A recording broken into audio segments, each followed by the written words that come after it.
Salam Bapak Ibu Saudara Jemaat Gereja Baptis Indonesia Bukit Sion yang saya kasihi di dalam Tuhan. Saatnya kita akan bersama mendengarkan kebenaran firman Tuhan pada ibadah kita pagi ini. Dan saya mengajak kita semua untuk berdoa kepada Tuhan. Ya Bapa, pagi ini kami datang kepadamu bersyukur, berterima kasih. Atas kasih-Mu kami boleh beribadah meskipun kami melakukannya di rumah kami masing-masing. Kiranya Tuhan memberkati saat-saat penyampaian kebenaran firman-Mu. Mari Tuhan, biarkan kuasa Roh Kudus-Mu menguasai hati kami, ruangan pikiran kami, untuk menerima kebenaran firman Tuhan. Di dalam nama Tuhan Yesus kami berdoa. Amin. Jemaat yang saya kasihi di dalam Tuhan, tema firman Tuhan kita hari ini adalah bangkit dari kejatuhan. Tidak kita pungkiri bahwa perjalanan hidup setiap orang percaya menghadapi banyak tantangan, rintangan yang kadang tidak mudah untuk kita lewati. Terkadang juga kita harus terjatuh dan kita harus mengalami sementara hal-hal yang membuat hidup kita ini seolah-olah menjadi gagal di dalam kita mengikut Tuhan. Menjadi hal yang sangat penting untuk setiap orang percaya mengetahui bagaimana ketika hidup kita mengalami kejatuhan, bagaimana cara supaya kita bisa bangkit sehingga tidak terus terkungkung di dalam kejatuhan dan kegagalan hidup kita. Sehingga kita bisa segera bangkit dari kejatuhan dan kegagalan yang kita alami. Belajar dari peristiwa dua orang murid Tuhan Yesus, yaitu Yudas dan Petrus, yang mengalami kejatuhan karena pengkhianatan mereka pada saat peristiwa kematian dan kebangkitan Kristus. Ada satu hal yang sangat mendasar yang membedakan antara Yudas dan Petrus ketika mengalami kejatuhan. Yudas mengambil sikap hidup yang keliru sehingga membuat akhir hidup dan pelayanannya menjadi berakhir dengan tragis. Bahkan Alkitab mencatat Yudas akhirnya harus menggantung diri. Dia tidak berhasil menyelesaikan tanggung jawab pelayanan dan hidupnya diakhiri dengan sesuatu yang sangat-sangat tragis, saudara. Tetapi sangat berbeda dengan Rasul Petrus. Sama-sama dia mengalami kejatuhan, tetapi dia mengambil sikap hidup yang benar atas kejatuhan yang dia alami, sehingga dia berhasil bangkit dari kejatuhannya. Oleh sebab itu, pagi ini saya mengajak kita semuanya untuk bersama-sama memperhatikan bagaimana Petrus bisa berhasil bangkit dari kegagalan dan kejatuhan yang dialami. Bapak, Ibu, serta saudara yang saya kasihi di dalam Tuhan, ada 3 langkah yang sudah dilakukan oleh Rasul Petrus yang akan bisa menjadi renungan bagi kita semuanya, bagaimana bisa bangkit dari kejatuhan atau kegagalan hidup yang kita alami. Di dalam pelayanan kita mungkin, atau juga mungkin di dalam kehidupan kita pribadi, kehidupan keluarga kita, bahwa kejatuhan, kegagalan hidup tidak harus membuat kita terhenti. Pertumbuhan iman rohani kita tidak harus menjadi terhenti dan kita gagal di dalam mengikut Tuhan. Langkah yang pertama, mari kita sama-sama memperhatikan bagaimana ketika Petrus gagal. Dia terjatuh karena pengkhianatannya dengan menyangkal 3 kali Tuhan Yesus. Langkah pertama yang dilakukan oleh Petrus, mari bersama-sama kita memperhatikan di dalam Markus pasal yang ke-14.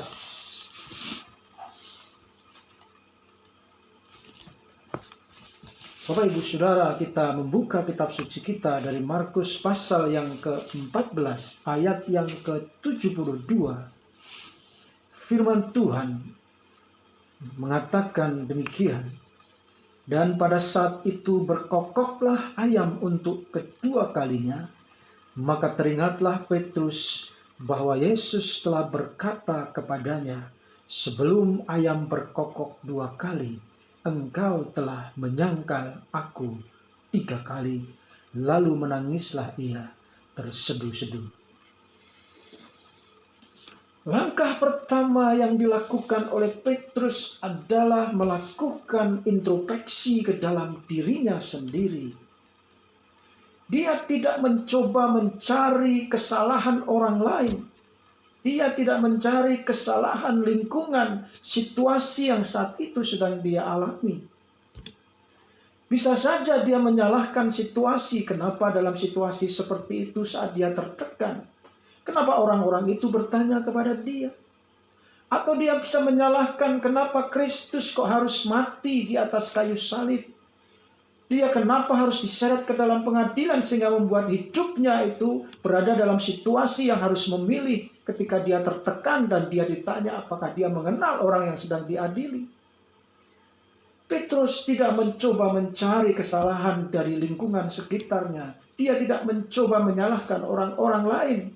Dia tidak menyalahkan situasi, tetapi Petrus mencoba untuk introspeksi ke dalam dirinya. Hal apa yang salah terhadap dirinya ketika dia melakukan pengkhianatan itu, saudara? Dalam introspeksi ke dalam dirinya, dia menemukan bahwa Tuhan Yesus sudah pernah mengingatkan kepada dia bahwa dia akan menyangkal Tuhan Yesus 3 kali. Dia kemudian merasa menyesal melihat betapa tidak layaknya dirinya sebagai seorang murid yang dikasihi Tuhan, yang hidup bersama-sama dengan Tuhan selama 3 tahun, diajak melayani Tuhan ke sana kemari, bagaimana dia dilibatkan dalam pelayanan, bahkan dia melihat banyak sekali mujizat yang dilakukan oleh Tuhan. Tetapi kenapa dirinya tidak layak? Hanya untuk mengakui bahwa dia muridnya Yesus saja, dia tidak berani dan dia menyangkal sampai 3 kali, saudara. Petrus melihat ke dalam dirinya. Dia merasa tidak layak dia melakukan kesalahan tersebut. Sehingga ketika dia menemukan bahwa dirinya itu memang bersalah, dirinya memang melakukan tindakan yang sebetulnya sangat memalukan, dia sangat menyesal dan penyesalannya itu diwujudkan dengan tindakan dia menangis, saudara. Kita sama-sama mengerti bahwa Petrus itu salah seorang murid Tuhan Yesus yang punya karakter pemimpin. Dia bukan seorang penakut. Dia adalah seorang murid yang selalu menunjukkan bahwa dia punya keberanian. Bahkan dia punya karakter yang berapi-api, saudara. Kita tentu ingat bagaimana ketika Tuhan Yesus ditangkap, maka Petruslah yang membela, dia yang menghunus pedangnya. Dia kemudian membela bahkan salah seorang pengawal yang mau menangkap, sampai akhirnya telinganya terputus karena ditebas pedang oleh Petrus. Jadi saudara, kita sama-sama mengerti bahwa kalau Petrus itu menangis, bukan karena dia memang orang yang cengeng, bukan karena dia itu memang hatinya lemah, saudara. Tetapi sesungguhnya dia adalah seorang yang punya karakter seorang pemimpin, terbiasa berbicara dengan lantang, dia punya jiwa yang punya semangat berapi-api, dan dia punya mental yang berani. Tetapi kekuatan dan kekerasan hatinya yang begitu pun tidak mampu membendung penyesalannya, karena dia merasa tidak layak. Kelakuan yang dia tunjukkan ketika dia ditanya apakah dia mengenal Yesus, dan dia menyangkal 3 kali, itu sesuatu yang sungguh-sungguh dia sesali, saudara. Dan dia mengakuinya diwujudkan dalam tindakan dia menangis. Bahkan Alkitab bahasa Indonesia mencatat dia menangis terseduh-seduh. Bukan hanya dia menangis dalam hati, bukan hanya air matanya yang menetes keluar dari matanya, tetapi dia menangis terseduh-seduh. Bukti bahwa dia menyesal begitu mendalam. Saudara-saudara yang saya kasihi di dalam Tuhan, ini langkah yang penting yang pertama diambil oleh Petrus ketika dia terjatuh, ketika dia mengalami kegagalan di dalam imannya. Dia segera melakukan introspeksi ke dalam dirinya, dan dia menunjukkan penyesalan yang begitu mendalam. Tepat apa yang dilakukan oleh Petrus ini seperti apa yang disampaikan oleh Nabi Hosea. Mari kita bersama perhatikan dalam Hosea pasal 14 ayat 2 dan 3. Nabi Hosea menyerukan kepada umat Israel waktu itu.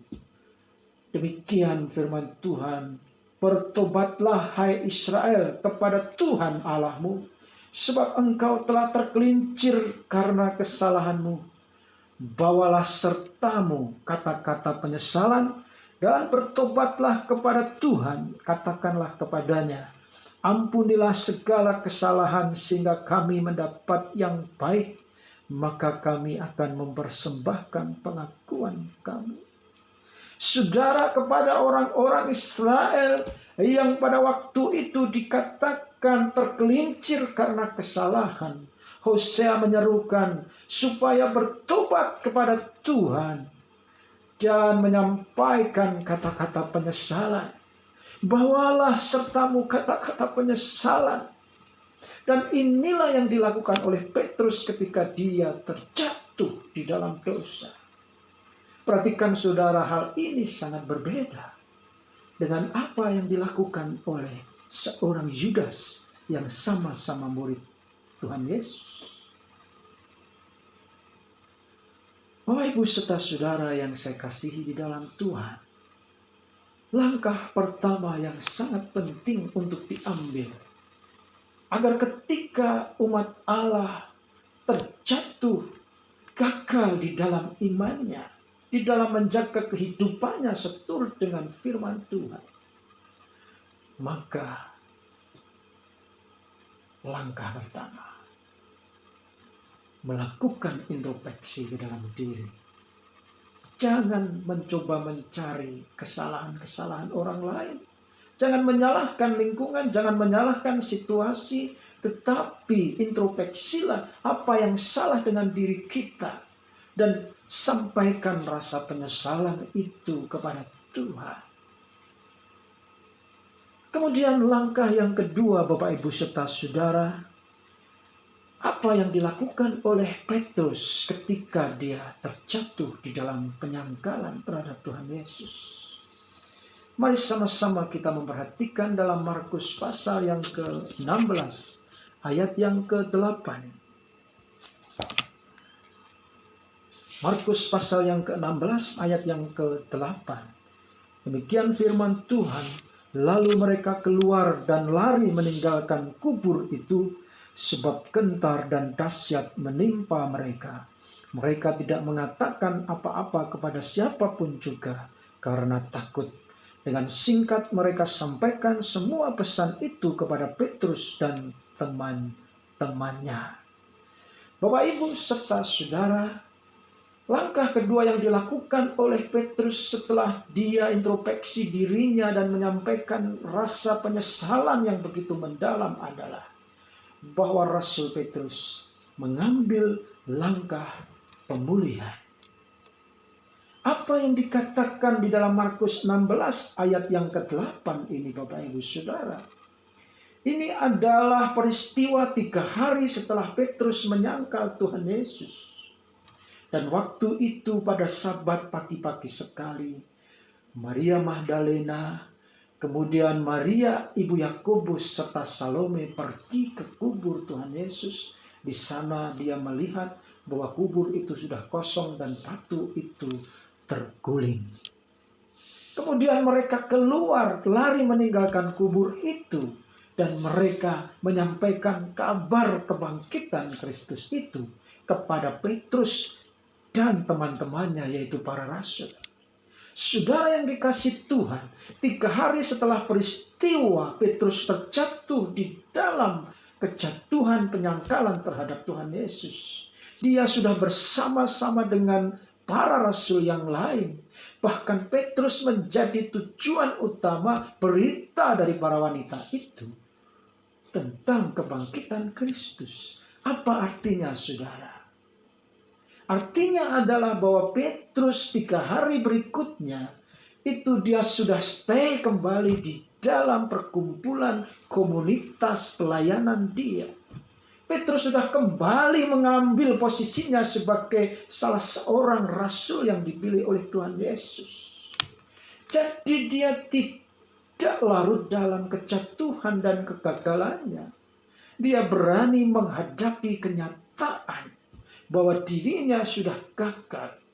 Saya merasa yakin bahwa ketika Petrus kembali ke dalam komunitas murid para rasul, kembali kepada teman-temannya, itu sudah didahului dengan keberanian sikapnya yang secara gentleman mengakui kejatuhannya.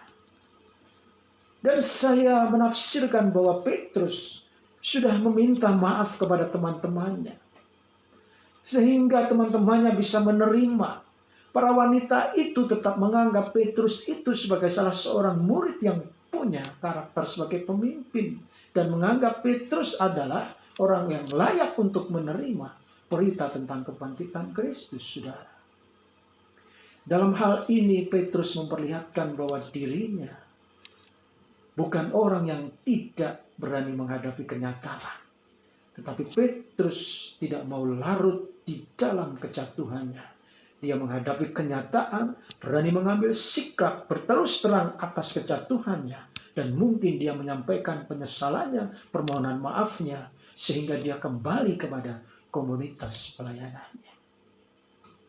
Saudara yang dikasihi Tuhan, langkah kedua yang sangat elegan yang diambil oleh Petrus, bahwa dia mau mengambil langkah pemulihan.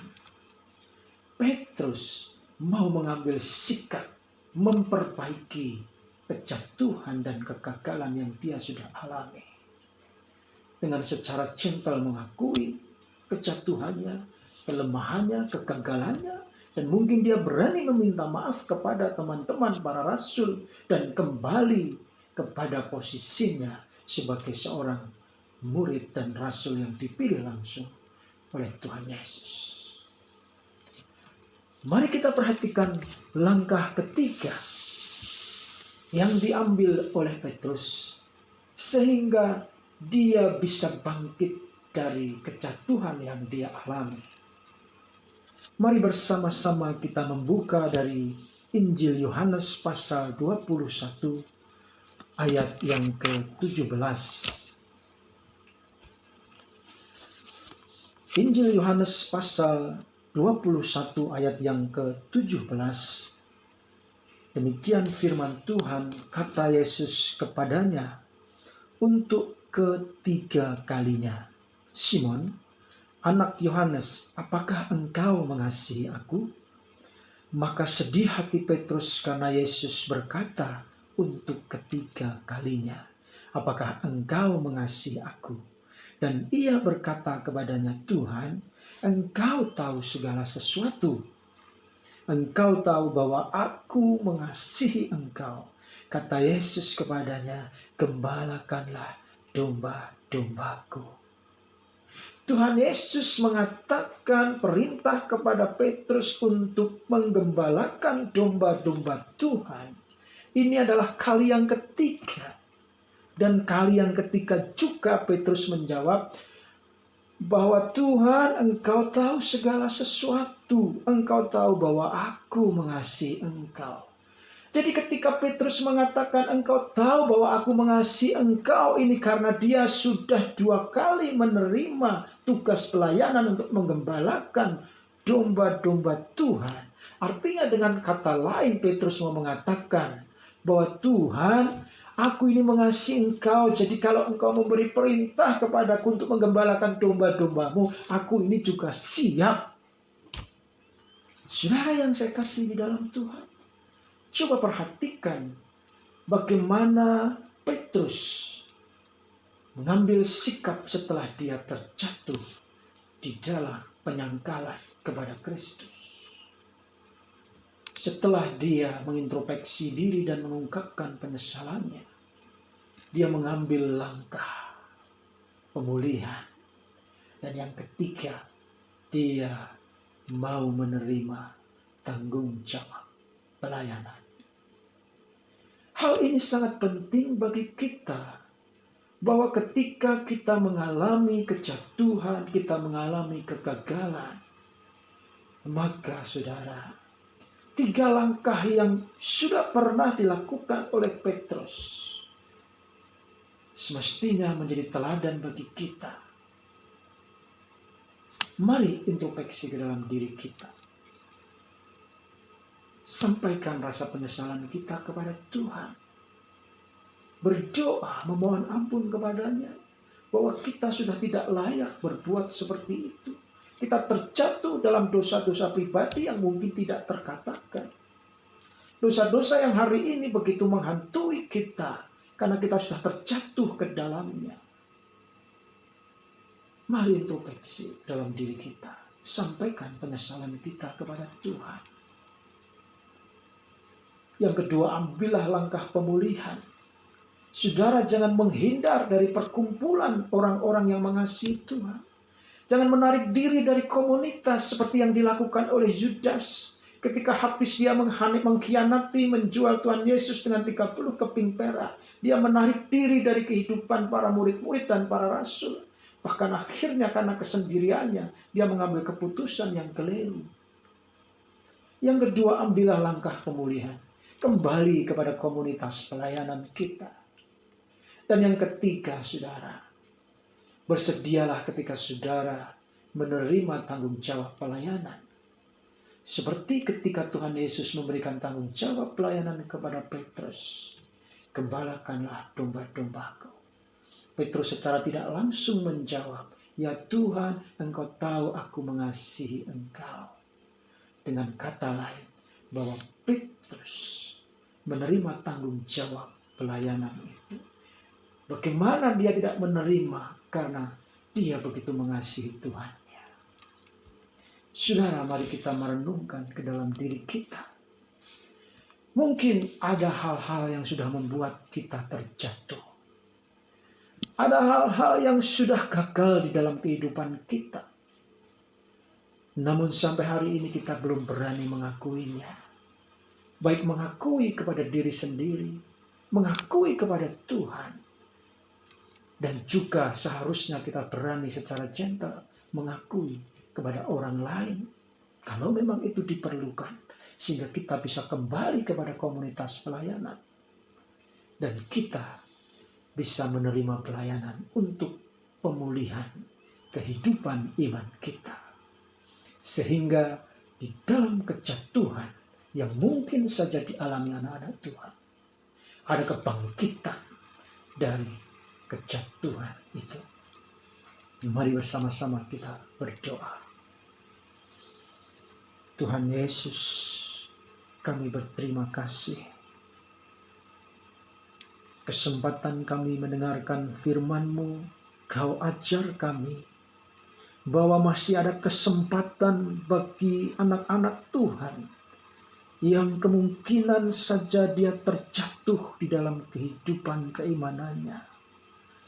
Ada dosa-dosa yang sampai hari ini mungkin masih tersembunyi dan belum diakui secara pribadi. Belum diakui kepada Tuhan. Dan mungkin saja perlu pengakuan kepada saudara-saudara seiman dan orang lain. Mari Tuhan, Engkau yang menjamah dan menyentuh hati kami. Sehingga kami diberi kelapangan hati untuk berani mengintrospeksi diri kami, mengambil langkah pemulihan, dan kembali menerima tanggung jawab pelayanan. Terima kasih ya Tuhan. Terima kasih atas kebenaran firman-Mu hari ini. Dalam nama Tuhan Yesus kami berdoa. Amin. Selamat pagi, Tuhan memberkati.